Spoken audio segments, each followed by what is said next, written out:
So guys, diabetes mellitus तो हम जान लेते हैं। पहले बेसिक से स्टार्ट करेंगे। तो मान लीजिए कि आपने बर्गर खाया, ठीक है। बर्गर खाने के बाद क्या हुआ, आपकी ब्लड वेसल्स में, ब्लड सर्कुलेशन में ग्लूकोज का लेवल बढ़ गया, ठीक है। अब ये ग्लूकोज कहाँ जाएगा? ये ग्लूकोज जाएगा आपके जितने भी सेल्स हैं उनके अंदर जाएगा, ठीक है। सेल्स इन ग्लूकोज को ले लेगी। सेल्स ग्लूकोज को कैसे लेगी? ठीक है, आपके हर सेल्स के ऊपर होते हैं इंसुलिन रिसेप्टर्स। इंसुलिन कहाँ से आएगा? ग्लूकोज आया, उसने पैनक्रियास को कहा कि भैया तू इंसुलिन रिलीज़ कर। वो इंसुलिन रिलीज़ करेगा, वो सीधा जाएगा इस रिसेप्टर पे, जाके अटैच हो जाएगा। ये क्या करेगा? ये सेल को कहेगा भैया तू अपने ट्रांसपोर्टर निकाल। तो ये जो ग्लूट ट्रांसपोर्टर है ये बढ़ा लेगा। वो क्या करते हैं? ये ग्लूकोज को हेल्प करते हैं अंदर जाने में, ठीक है। अब ये ग्लूकोज को इन सेल्स ने ले लिया अब अपने अंदर, ठीक है। तो ये मैकेनिज्म है, नॉर्मली ऐसा होता है, ठीक है। अब मान लीजिए कि अब आपकी बॉडी में इंसुलिन रिलीज़ ही नहीं हो रहा, इंसुलिन बन ही नहीं रहा, ठीक है। तो फिर क्या होगा? इंसुलिन नहीं बन रहा तो फिर ये जो ट्रांसपोर्टर हैं ये भी नहीं आएंगे ऊपर। इससे क्या होगा? सेल्स को ग्लूकोज ही नहीं मिलेगा, बेचारा दुखी हो जाएगा। इससे क्या होगा? अब ग्लूकोज सेल के अंदर नहीं जा रहे तो कहाँ रहेंगे? ऑब्वियसली बाहर ही रहेंगे।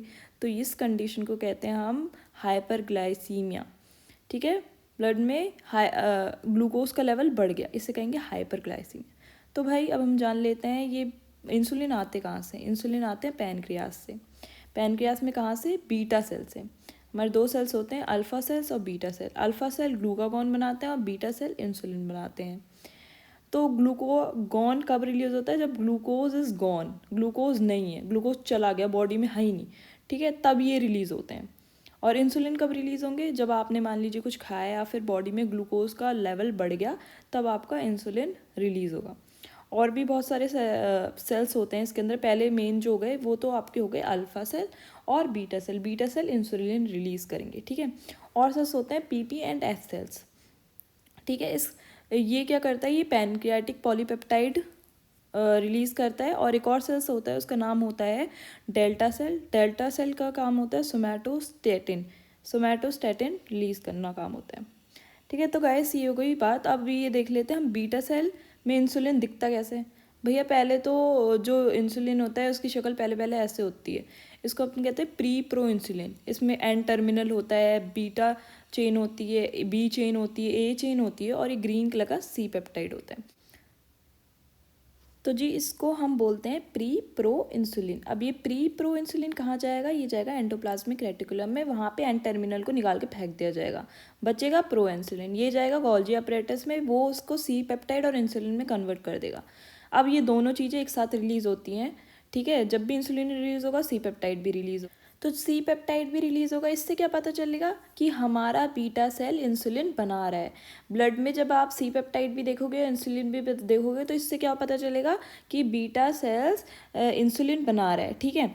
अब जो आप बाहर से इंसुलिन के इंजेक्शंस देते हो उसमें सी पेप्टाइड नहीं होता, उसे कहते हैं एक्सोजीनस इंसुलिन, उसमें सी पेप्टाइड नहीं होगा। तो इससे डिफरेंस पता चल रहा है कि एंडोजीनस ब्लड में इंसुलिन कौन सा है, एंडोजीनस की एक्सोजीनस, कि हमारे बीटा सेल्स बना रहे इंसुलिन कि नहीं बना रहे, ये आपको सी पेप्टाइड से पता चल जाएगा। क्योंकि जब बना रहे होंगे तो फिर आपके सी पेप्टाइड भी उसके साथ रिलीज़ हो रहा होगा, नहीं तो आप बाहर से लेंगे तो ऑब्वियसली सी पेप्टाइड उसमें नहीं होगा। तो ये हो गई बेसिक चीज़, ठीक है। अब हम आगे जान लेते हैं कि आखिर हमारे पैनक्रियास को पता कैसे चलता है कि अब हमें इंसुलिन रिलीज़ करना है, उसको आखिर पता कैसे चलता है, ठीक है। अब मान लीजिए आपने मान लीजिए कोई बर्गर खाया, ठीक है। उसको खाने के बाद आपके ब्लड में ग्लूकोज का लेवल बढ़ गया, मान लीजिए it is more than 70 milligram पर डेल, ठीक है। अब ये ग्लूकोज कहाँ जाएगा? ये ग्लूकोज जाएगा बीटा सेल में। वो कहाँ होते हैं? पैनक्रियास में होते हैं, ठीक है। अब ये चला गया बीटा सेल के पास, ठीक है। बीटा सेल के पास जाने के बाद ये क्या करेगा? ठीक है, ये हो गया हमारा बीटा सेल। वहाँ पे जाएगा, वहाँ पे जाएगा कैसे? यहाँ पे भी ट्रांसपोर्टर होते हैं, उनका नाम होता है ग्लूट 1 या 2। तो ये अंदर बाहर भेजने का काम करते हैं ग्लूकोज के। तो ठीक है, ये देखिए ब्लड से गया ग्लूकोज अंदर बीटा सेल के, ठीक है। ग्लूकोज चेंज हो जाएगा ग्लूकोज 6 फॉस्फेट में। वहाँ पे एक एंजाइम होता है, उसका नाम होता है ग्लूकोकाइनेस, ठीक है। अब ये चेंज हो गया। अब ये ग्लूकोज 6 फॉस्फेट कहाँ जाएगा, ये जाएगा माइटोकॉन्ड्रिया में, ठीक है। जो क्रेब्स साइकिल होती है, ठीक है, वो वहीं होगी, माइटोकॉन्ड्रिया में होगी क्रेब्स साइकिल। इससे क्या होगा, इससे होगा एटीपी प्रोड्यूस होगा, ठीक है। अभी ये क्या हो गया, इस सेल के अंदर एटीपी हमारा बढ़ गया। अब एटीपी का बहुत इंपॉर्टेंट रोल है। ये क्या करेगा, नॉर्मली हमारे सेल में जो होते हैं K+ पोटेशियम पंप होते हैं, नॉर्मली K+ बाहर जाते हैं, ठीक है। बट जब एटीपी आया, ये क्या करेगा, ये जाके इस पंप के मुंह पे अटैच हो जाएगा। ये क्या करेगा, ये पोटेशियम को बाहर ही नहीं जाने देगा। अब पोटेशियम बाहर नहीं जाएगा तो क्या होगा, जो पोटेशियम है वो ब्लड में बढ़ जाएगा, ठीक है। पोटेशियम का लेवल इंक्रीज हो गया। अब ये क्या करेगा, ये हमारे वोल्टेज गेटेड कैल्शियम चैनल्स को खोल देगा। अब कैल्शियम बाहर की तरफ ज़्यादा होता है तो ऑब्वियसली वो अंदर आएंगे, तो ये वोल्टेज गेटेड कैल्शियम चैनल को ओपन कर देगा। इससे क्या होगा, हमारा जो सेल है वो डीपोलराइज्ड हो जाएगा, ठीक है। ये हमारा एटीपी सेंसिटिव पोटेशियम चैनल है, ठीक है। अब कैल्शियम का लेवल सेल में बढ़ गया, अब ये डीपोलराइज हो जाएगा। ये क्या करेगा, ये करेगा इंसुलिन को धक्का देगा कि भैया अब तू बाहर जा, तेरा समय आ गया है, तेरा काम करने का वक्त आ गया है, तू जा। तो इंसुलिन जाएगा ब्लड में, वो वहाँ से जाएगा सारे सेल्स के पास, और सेल्स के पास जाने के बाद सेल्स को कहेगा भैया तुम ग्लूकोज लो, ठीक है। तो ये हो गया पूरा का पूरा प्रोसेस कि हमारा इंसुलिन कैसे रिलीज़ होता है। जब आपने ग्लूकोज लिया, वो सेल के अंदर गया, फिर उसने ऐसे ऐसे प्रोसेस किए और फिर जाके हमारा इंसुलिन रिलीज़ हुआ, ठीक है। तो ये सबसे बेसिक बात हो गई, ठीक है। उसके बाद और भी सेल्स होते हैं जिसमें इसका डिफरेंट रोल होता है। जैसे एडिपोज टिश्यू, वहाँ पे इंसुलिन क्या कराता है, लाइपोजेनेसिस। इसकी हम अलग से वीडियो बनाएंगे कि लाइपोजेनेसिस होता क्या है, इसका पूरा प्रोसेस क्या है, ठीक है। और ये जाएगा स्केलेटल मसल में, वहाँ पे अमीनो एसिड्स को लेने में हेल्प करेगा, ठीक है। लिवर में जाएगा, वहाँ पे क्या काम कराएगा ये, ग्लाइकोजेनेसिस कराएगा, मतलब ग्लाइकोजन की फॉर्मेशन, और ग्लाइकोजिनोलाइसिस और ग्लूकोनियोजेनेसिस को इनहिबिट करेगा। अब ये सब टर्म क्या होती है, इसके ऊपर हम अलग से वीडियो में डिस्कस करेंगे। तो बेसिकली ये इंसुलिन का एक और काम होता है, ये सोडियम पोटेशियम पंप को बढ़ा देता है, इसकी एक्टिविटी इंक्रीज कर देता है, जिसकी वजह से K+ सेल के अंदर ज़्यादा हो जाता है, पोटेशियम सेल के अंदर ज़्यादा हो जाता है। ये तो भैया बात हो गई जब आपका इंसुलिन नॉर्मली रिलीज़ हो रहा है, प्रॉपरली काम कर रहा है। अब आपकी बॉडी में इंसुलिन नहीं है तो क्या होगा, अब जो एडिपोज टिश्यू है जो नॉर्मली लाइपोजेनेसिस कर रहा था, ठीक है, अब ये क्या करेगा, अब नहीं है, ये लाइपोलाइसिस करेगा। ये क्या करेगा, जो भी ट्राइग्लिसराइड्स हैं, फैट्स हैं, उन्हें तोड़ के फ्री फैटी एसिड में कन्वर्ट कर देगा। तो हमारी बॉडी में जो फ्री फैटी एसिड्स हैं बढ़ जाएंगे। यहाँ पे क्या करेगा, मसल्स को अमीनो एसिड्स ही नहीं मिलेंगे तो ऑब्वियसली वेस्टिंग होगी, ठीक है। लिवर में ऑब्वियसली उल्टा होगा, पहले ग्लाइकोजन बन रहा था, अब ग्लाइकोजन नहीं बनेगा, अब ग्लाइकोजन टूटेगा। ग्लाइकोजन टूटने की वजह से क्या होगा, ग्लूकोज आपके ब्लड में और बढ़ेगा, ठीक है। ग्लूकोनियोजेनेसिस और ग्लाइकोजिनोलाइसिस इंक्रीज हो जाएगा, जिसकी वजह से क्या होगा, आपकी बॉडी में और ज़्यादा ग्लूकोज बढ़ेगा, हाइपरग्लाइसीमिया और होगा, और प्रॉब्लम होगी, ठीक है। अब मैंने पहले बताया था नॉर्मली क्या होता है, ये K+ का इन्फ्लक्स इंक्रीज कर देता है, बट अब ऐसा कुछ भी नहीं होगा। इससे क्या होगा, पोटेशियम का लेवल आपके ब्लड में बढ़ जाएगा, जो कि बहुत दिक्कत करेगा, ठीक है। तो जी हम जान लेते हैं अब इसकी डायबिटीज़ मेलाइटिस की क्लासिफिकेशन कैसे कैसे है। तो सबसे पहले आपका आएगा टाइप 1। टाइप 1 में क्या होता है आपका, टाइप 1 में होता है आपका इम्यून सिस्टम ऑटोमेटिकली जो आपका बीटा सेल्स हैं उसको डिस्ट्रॉय करने लगेगा। अब जब आपके बीटा सेल्स डिस्ट्रॉय होने लगेंगे, जो कि मेनली आपके इंसुलिन बनाते थे, तो ऑब्वियसली जब बीटा सेल्स ही नहीं रहेंगे तो इंसुलिन कहाँ से आएगा, तो इंसुलिन ऑब्वियसली रिलीज़ नहीं होगा। तो जो ये वाली प्रॉब्लम है, ये टाइप 1 वाली, ये मेनली लेस देन 30 ईयर्स के लोगों में पाई जाती है। सेकेंड हो गई जेनेटिक एबनॉर्मलिटी, ठीक है, जीन्स में प्रॉब्लम है। कौन सी, ह्यूमन ल्यूकोसाइट एंटीजन। अब ये क्या चीज़ है भाई, ये क्रोमोसोम नंबर 6 में प्रेजेंट होती है। बेसिकली ये MSC बनाने में हेल्प करती है। अब ये MSC सारे सेल्स में प्रेजेंट होता है।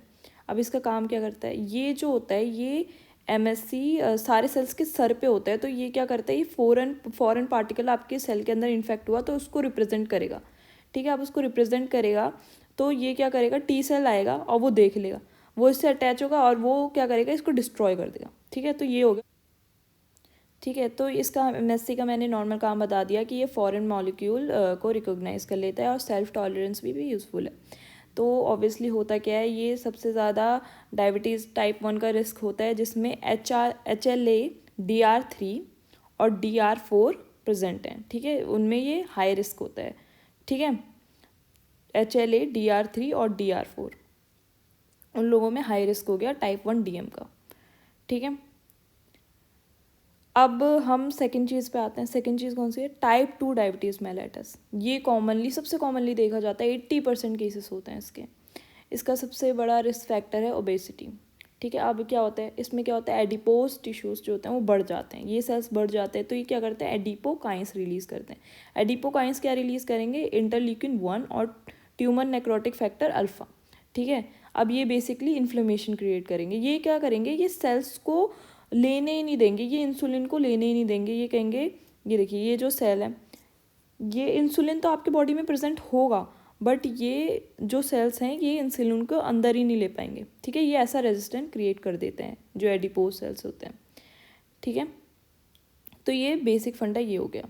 एडिपोज सेल आया, एडिपोकाइंस इंटरल्यूकिन 1, और फिर इसने क्या करा, इसने इंसुलिन को लेने नहीं दिया। अब आपकी बॉडी में क्या होगा, बीटा सेल्स क्या करेगा, इसको लग रहा है कि भैया इंसुलिन ही प्रोड्यूस नहीं कर पाया तो ये अपनी इंसुलिन की सिंथेसिस ही बढ़ा देगा। ठीक है, और इससे क्या होगा, हाइपरप्लेजिया। बीटा सेल्स इससे क्या होंगे, बढ़ जाएंगे। हाइपरप्लेजिया और हाइपरट्रॉफी, साइज में भी बड़े हो जाएंगे, नंबर में भी बड़े हो जाएंगे। इससे ये एक और प्रोडक्ट रिलीज करेंगे जिसका नाम है तो एमाइलिन। ठीक है, अब बीटा सेल्स ज़्यादा फंक्शन कर रहे हैं, ओवर एक्टिव हो गए हैं, अब ये अमाइलिन भी उतना ही रिलीज़ करेंगे। ठीक है, ये इंसुलिन भी रिलीज़ कर रहे हैं ऑब्वियसली, उसके साथ एक और प्रोडक्ट रिलीज़ होता है जिसका नाम तो एमाइलिन। एमाइलिन क्या होगा, ये डिपॉजिट हो जाएगा। अब ये डिपॉजिट हो जाएगा जिसकी वजह से क्या होगा, आपके जो बीटा सेल होते हैं वो श्रिंक हो जाएंगे। ठीक है, ये डिजेनरेट होने लगेंगे। अब इसके बाद क्या होगा, इंसुलिन का ऑब्वियसली अभी डिजेनरेट होगा, इंसुलिन कहाँ से प्रोड्यूस होगा, इंसुलिन का लेवल डिक्रीज हो जाएगा जिसकी वजह से क्या होगा, ऑब्वियसली जो हमने पहले बात करी थी कि ग्लूकोनियोजेनेसिस बढ़ जाएगा और ग्लाइकोजिनोलाइसिस बढ़ जाएगा लिवर में। तो इसकी वजह से क्या होगा, जो आपका हिपैटिक ग्लूकोज प्रोडक्शन है, ठीक है, वो चीज़ आपकी बढ़ जाएगी। इससे ऑब्वियसली ग्लूकोज ब्लड में बढ़ जाएगा, जिसे कहेंगे हाइपर ग्लाइसीमिया। ठीक है, आपका ब्लड में ग्लूकोज का लेवल बढ़ गया। तो ये बात हो गई टाइप 2 में ऐसा होता है। तो भैया आप तीसरा तरह का आ गया आपका, इसको कहेंगे other specific type of diabetes, जो कि 10% लोगों में ऑब्वियसली होते हैं। इसमें होता कुछ नहीं है, जेनेटिक डिफेक्ट होता है बीटा सेल्स के फंक्शंस में, क्योंकि कुछ एंजाइम्स होते हैं उनमें म्यूटेशन हो जाती है। इसे कहेंगे maturity onset of diabetes of the young. Actually for example आप ले लीजिए, इसमें हमारा जो बीटा सेल्स होते हैं उसमें न्यूक्लियस के अंदर एक ट्रांसक्रिप्शन फैक्टर होता है जिसका नाम होता है hepatocyte nuclear transcription factor alpha. ठीक है, तो ये प्रेजेंट होता है। बेसिकली इसका काम कुछ नहीं होता है, ये इंसुलिन को रिलीज़ कराने में हेल्प कराता है।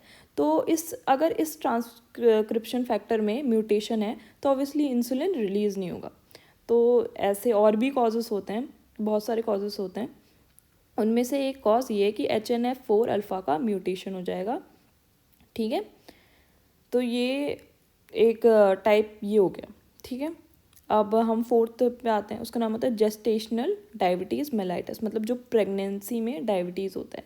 इसमें क्या होता है, जो सेल्स होते हैं उसमें सेम चीज़ हो गई कि रेजिस्टेंस हो जाता है, इंसुलिन ले नहीं पाता अंदर। बेसिकली ये 2nd to 3rd ट्राइमेस्टर में आपको जो प्रेग्नेंट वुमेन होती हैं उसमें डायबिटीज़ आपको देखने का मिलेगा। इसको कहते हैं जेस्टेशनल डायबिटीज़ मेलाइटस। अब सिम्टम्स क्या क्या है, ये पॉलीडिप्सिया मतलब प्यास ज़्यादा लगेगी। प्यास क्यों ज़्यादा लगेगी अभी हम देख लेते हैं। ठीक है, और सेकंड सिम्टम हो गया आपका पॉलीयूरिया। प्यास ज़्यादा किस लिए लग रही है, क्योंकि ऑब्वियसली फ्रीक्वेंट यूरिनेशन हो रहा है। ठीक है, पानी का लॉस हो रहा है बॉडी से तो ऑब्वियसली प्यास ज़्यादा लगेगी। ग्लाइकोसूरिया मतलब ग्लूकोज यूरिन में लॉस हो रहा है। क्यों हो रहा है, ऑब्वियसली हाइपरग्लाइसीमिया ब्लड में ज़्यादा है। पॉलीफेजिया मतलब भूख ज़्यादा लगेगी, सेल्स को ग्लूकोज नहीं मिल रहा तो ऑब्वियसली भूख लगेगी। तो जो ग्लूकोज होता है वो हमारा ऑस्मेटिकली एक्टिव होता है, तो ये क्या करेगा, ये ग्लूकोज जब बाहर को आएगा तो ये अपने आप जितना भी पानी है ये बाहर को अपने साथ साथ लेके निकलेगा। इससे क्या होगा, ये इससे आपको डिहाइड्रेशन हो जाएगा। डिहाइड्रेशन की वजह से क्या होगा, वॉल्यूम लॉस, इसे कहेंगे हाइपोवॉल्यूमिया और टैकीकार्डिया। ठीक है, ये हो गए आपके सिम्टम्स। टाइप 1 डायबिटीज़ मेलाइटस का सबसे बड़ी कॉम्प्लिकेशन DKA होता है, जिसको होता है डायबिटिक कीटोएसिडोसिस। ऐसा इसलिए होता है क्योंकि आपकी बॉडी में इंसुलिन बिल्कुल भी नहीं है, ठीक है। इंसुलिन बिल्कुल भी नहीं है। अब क्या होगा, जो आपके एडिपोज टिश्यूज़ हैं वो क्या करेंगे, ये जो फैट्स हैं इनको ये ब्रेक डाउन करने लग जाएंगे, ठीक है। फ्री फैटी एसिड्स में ये चेंज करेंगे, ठीक है। DK के ऊपर हम अलग से वीडियो बनाएंगे जिसमें काफ़ी डिटेल में मैं आपको एक्सप्लेन करूँगी। तो आप मोटा मोटा ये समझिए कि इंसुलिन नहीं है तो क्या होगा, फैट्स से फ्री फैटी एसिड में कन्वर्ट होगा, जो काफ़ी बढ़ जाएगा ब्लड में। अब ये कहाँ जाएगा, ये जाएगा लीवर में। फ्री फैटी एसिड कन्वर्ट हो जाएगा कीटोन बॉडीज़ में, ठीक है। कीटोन बॉडी मतलब बीटा हाइड्रोक्सी ब्यूटरिक एसिड और एसीटो एसिटिक एसिड, ठीक है। तो ये सब चीज़ें क्या करेंगे, ऑब्वियसली एसिड लगाया हुआ है तो सोचो ना, ब्लड का pH ये डिस्टर्ब कर देंगी,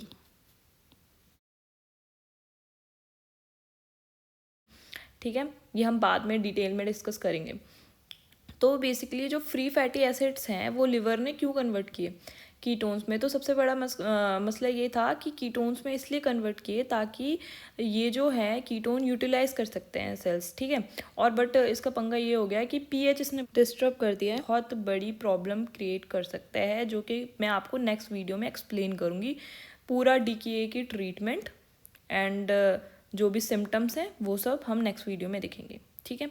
अभी होगी टाइप 1। टाइप 2 में क्या कॉम्प्लिकेशन आ सकती है, टाइप 2 में है आपके बॉडी में इंसुलिन थोड़ा सा है तो इतनी प्रॉब्लम क्रिएट नहीं होती जितनी टाइप 1 में होती है।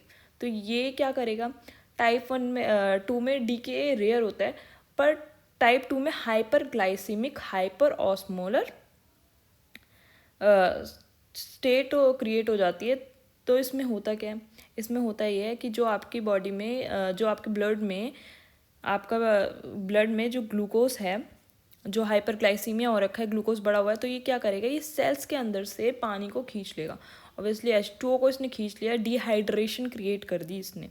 अब देखिए सेल्स में डिहाइड्रेशन क्रिएट हो गई पूरी बॉडी में, तो ये मेंटल प्रॉब्लम्स भी क्रिएट कर सकता है। तो एंड हाइपोवॉल्मिया भी ऑब्वियसली, टैकीकार्डिया, ठीक है। तो ये सारी चीज़ें ये टाइप 2 में आपको देखने को मिल सकती है।